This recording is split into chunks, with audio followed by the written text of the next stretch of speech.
મારા સમાજના યુવાધનને પણ કહેવા માંગુ છું, તમારી યુવા શક્તિ, તમારું જોમ જુસ્સો, તમારું સાહસ તમારા કેરિયર બનાવવા માટે વાપરો.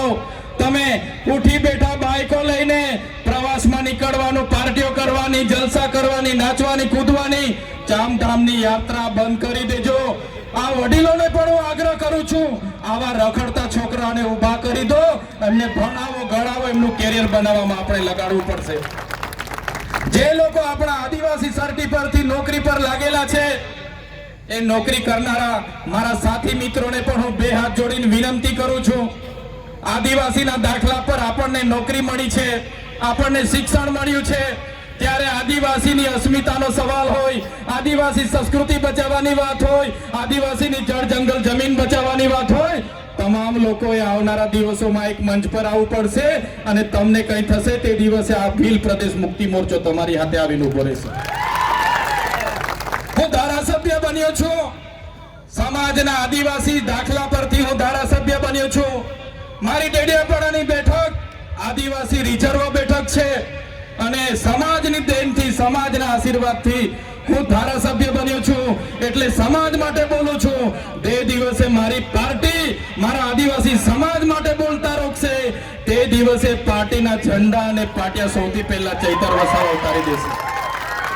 એટલા માટે બીજી પાર્ટીઓમાં રહેલા નેતાઓને પણ કેમ છું, ટિકિટ ટિકિટ ટિકિટ ટિકિટ કરીને કેટલી સુધી ગુલામી કરશો?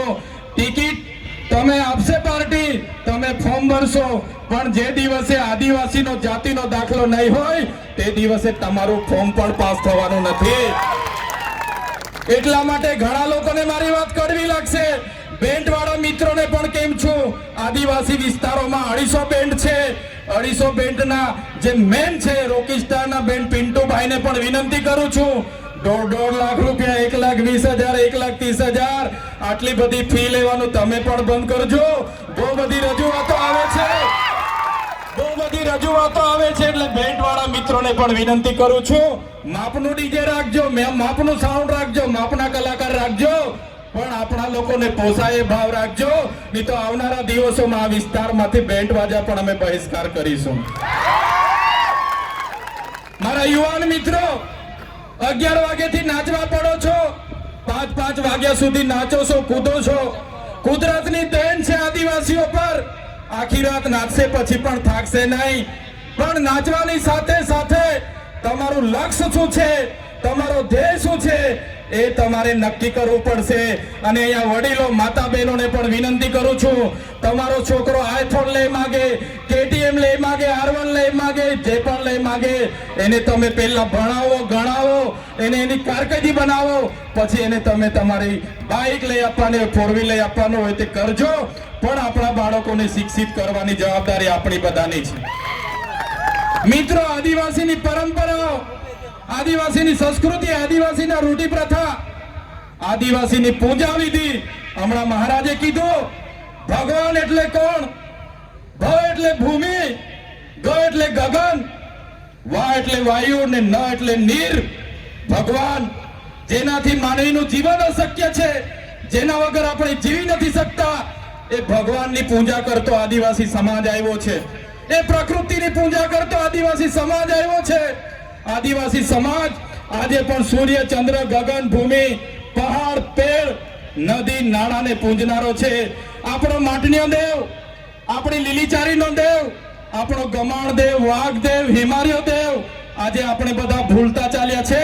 પણ જે દિવસે આ બધું આપણે ભૂલી જઈશું, તમે આદિવાસી છો એ સાબિત કરવા માટે તમને અઘરું પડી જવાનું છે. યાદ રાખજો.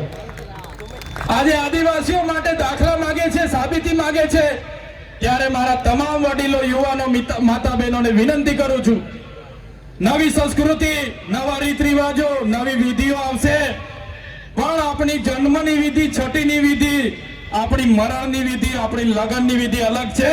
એ કોઈએ ભૂલવાની નથી.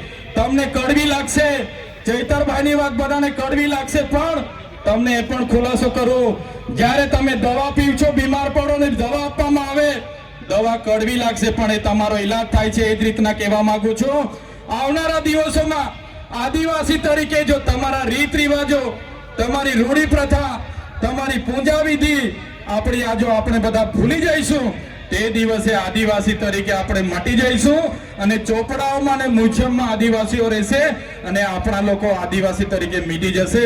એટલા માટે આજે કેવડિયાની હાલત તમે જોઈ લો. આવનારા દિવસોમાં માલ સામોટની હાલત થવાની છે, પછી દેવ મોગરાની હાલત થવાની છે. ત્યારે મારા તમામ વડીલો, તમામ માતા બહેનોને વિનંતી કરું છું, આજે આપણે ભીલ પ્રદેશ મુક્તિ મોરચા બનાવ્યું છે. આ માત્ર ડેડિયાપાડા કે વાલિયા ઝઘડિયા કે ભરૂચ માટે નથી. ભીલ પ્રદેશ મુક્તિ મોરચામાં તમામ યુવાનો, કર્મચારી, વડીલો, માતા બહેનો, ધર્મ સંપ્રદાયના ગુરુ હોય, તમામ કર્મચારીઓ આમાં આ બેનર હેઠળ આવનારા દિવસોમાં ગુજરાત, મહારાષ્ટ્ર, મધ્યપ્રદેશ અને રાજસ્થાનમાં આદિવાસીઓની સંવિધાનિક અધિકારની લડત ચાલુ થવાની છે અને એના માટે બધાએ જનજાગૃતિ માટે આ મંચ પર આવવું પડશે. પાર્ટીઓ ભૂલીને, સંગઠન ભૂલીને, તમામ લોકોએ ધર્મ સંપ્રદાય બનીને ભૂલીને આ ભીલ પ્રદેશના મંચ પર આવવું પડશે.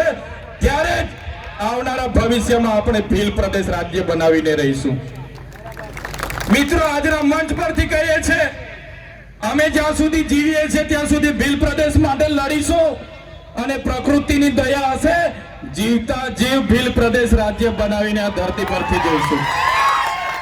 તમામ સાથી યુવાનો, અલગ અલગ જિલ્લાના પદાધિકારીઓ તમામ પોતાનો કિંમતી સમય આપીને અહીં આવ્યા છે. ત્યારે જ્યાં પણ મારા આદિવાસી ભાઈ બહેનો સાથે અત્યાચાર, અન્યાય થશે, જ્યાં પણ અમારા સંવિધાનીય અધિકારો છીનવા છે, જ્યાં પણ ખોટા આદિવાસીઓ અમારી જળ જમીન જંગલ પર તરાપ મારશે, કોઈ પણ ઉદ્યોગપતિ, પૂંજીપતિ અમારી જમીનો છીનવશે, તે દિવસે અમે આ મંચ પરથી કહીએ છીએ, અમારી પાસે રાખેલા પાલિયા, ધારિયા, તીર કામઠા અમે ઘરે શણગાર માટે નથી રાખ્યા.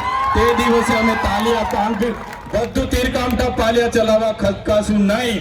એટલા માટે જ આજના ગૌરવ ઇતિહાસ, બિરસા મુંડાના વંશજ છે અમે, નંદ ભીલના વંશજ છે અમે, કણી કંસારી, દેવ મોગરા, યામોગી માતાના વંશજ છે અમે. અંગ્રેજોના પણ ગુલામ નથી રહ્યા. ત્યારે આજે ગોરા અંગ્રેજો તો ગયા, કાળા અંગ્રેજો અમને ગુલામ બનાવવાની વાત કરે છે. પણ આ બિરસા મુંડાની જન્મ જયંતિ અમે એલાન કરીએ છીએ, જ્યાં પણ અમારા યુવા, અમારા આદિવાસી માતા બહેનો સાથે અત્યાચારો થશે, અન્યાય થશે, અમારા સંવિધાન અધિકારો જે દિવસે છીનવાતા થશે, તે દિવસે અમે સંવાદ અને સંવિધાન સાઈડ પર મૂકીશું અને એ દિવસે આર પારની લડાઈ કરીશું, અમારો ભીલ પ્રદેશ બનાવીશું. જય આદિવાસી, જય જોહાર, જય ભીલ પ્રદેશ. આજે અહીં ઉપસ્થિત થયા તમામ સાથી મિત્રો, આજે દેવ દિવાળીનો તહેવાર હોવા છતાં, આજુબાજુમાં બીજા કાર્યક્રમો હોવા છતાં આજે મોટી સંખ્યામાં તમે ઉપસ્થિત થયા છો. તમામને મારા ઉલ ગુલામ જિંદાબાદ, જય જોહાર, જય આદિવાસી, જય ભીલ પ્રદેશ.